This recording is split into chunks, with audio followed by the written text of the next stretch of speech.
Some disappearances happen in cities. Some happen on highways.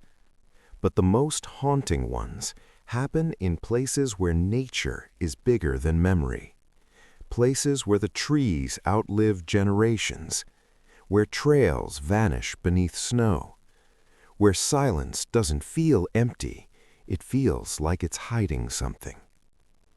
In October of 1988, a father and his young son walked into the Oregon wilderness for a simple overnight fishing trip. They never came home.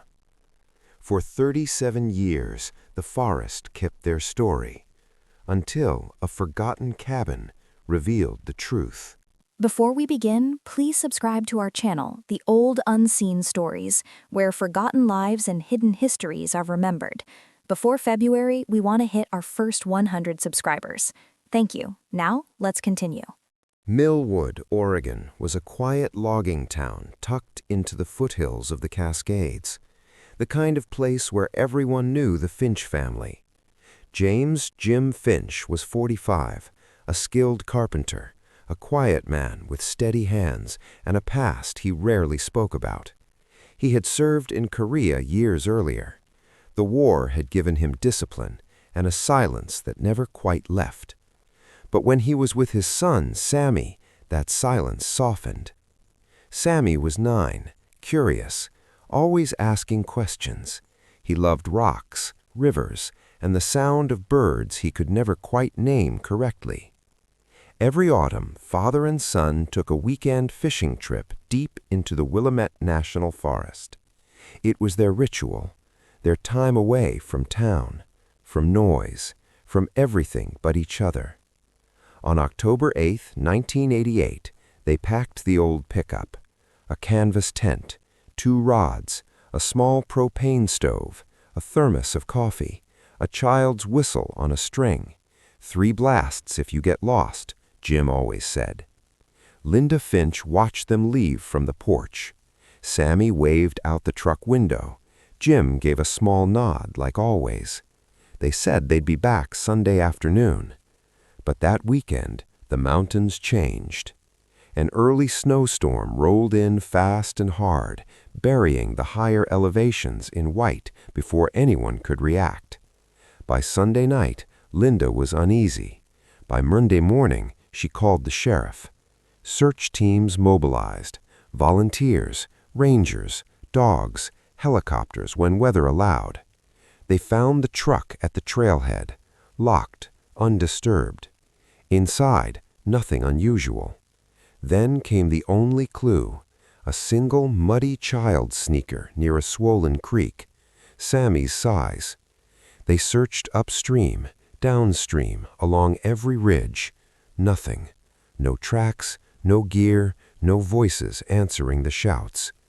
After a week, the storm made the terrain too dangerous. The official search ended. But Linda Finch never stopped looking. The years that followed turned the Finch disappearance into local legend. People whispered about the woods that don't give back. Theories surfaced: an accident, a fall, a river sweep. Some darker rumors accused Jim of running away, but those who knew him didn't believe it. The truth was simpler and crueler. In 1988, search technology was limited. No GPS, no digital tracking. A few miles off trail in deep forest and a person could vanish for decades. Linda kept Sammy's room the same. Every October, the newspaper printed a small remembrance, and each year, hope grew quieter. Then, in July 2025, the forest gave something back. A forestry team using LiDAR, laser mapping technology, detected an unnatural structure hidden in a steep, inaccessible canyon, 12 miles from the original search zone. A cabin, collapsed, weathered, forgotten. A recovery team hiked in. The air was damp, the moss thick, ferns brushed their knees. The cabin stood like a skeleton of wood and time. Inside, they found 2 sets of remains, an adult, a child, and beside them, a journal wrapped carefully in plastic. On the cover, James Finch. The journal told the story the forest had kept. Jim and Sammy had lost the trail during the storm. Snow erased landmarks. The map meant nothing. Jim led them downhill, searching for water and shelter. They found the abandoned cabin, a relic from logging days. For 37 days they fought to survive. Jim rationed food, built fires from damp cedar, used his sleeping bag to wrap Sammy at night. Sammy wrote a few lines himself. "I miss Mom. Dad says we are okay." But Jim grew sick, a fever, a cough, weakness he could not push through. His final entries became instructions for his son. And then one last line in shaking handwriting. "Please tell Linda I tried." The journal cleared his name. He had not fled, he had fought. But there was one more page, written in a different hand, dated years later. "I found this place. I saw what the woods kept. I could not bring you out. I am sorry." No name, no explanation. Someone else had found the cabin long before 2025 and chose silence. The forest finally returned the truth. A father's love, a child's courage, a tragedy shaped by snow and time.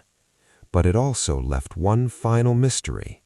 Who found the cabin and walked away? Some stories end with answers. The old unseen stories always leave a shadow. If stories like this stay with you, consider subscribing to the Old Unseen Stories. A quiet like helps the story reach others who are drawn to the unseen, the forgotten, and the unanswered. There are many more stories waiting in the silence.